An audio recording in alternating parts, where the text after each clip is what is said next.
ترین معاملہ کرنے والا بنائے۔ 50 نمبر شاخ ایمان کی اکثریت کے ساتھ رہنا۔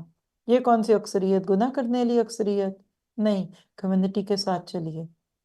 چاند دیکھ لیا انہوں نے، نہیں دیکھ لیا، آپ کے میرے دیکھنے سننے کی یہ چیزیں نہیں ہیں۔ اسی طرح کے اجتماعی کاموں میں اکٹھے رہیے، کیونکہ اللہ نے انسان کو فضیلت دی ہے، تمام انسان امت واحد ہیں اور اس قابل ہیں کہ ان کی عزت اور احترام کیا جائے، سب کے حقوق برابر ہیں، ایک دوسرے کے ساتھ مل جل کر رہنا چاہیے۔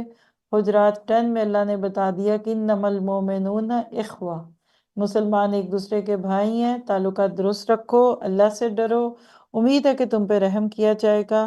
تو کیا پتہ چلا کہ بھائی چارگی بہت بڑا تحفہ ہے۔ حدیث اس پہ مشکات کی ہے 173، اللہ تعالیٰ میری امت کو گمراہی پر جمع نہیں کرے گا۔ اللہ کا ہاتھ جماعت پر ہے، اور جو شخص جماعت سے جدا ہوا وہ جہنم میں ڈالا جائے گا۔ ہر فرقے نے اس حدیث کو اپنی جماعت پہ لکھ لیا، سلوگن ڈال دیا، حالانکہ اس سے جماعت کون سی مراد ہے؟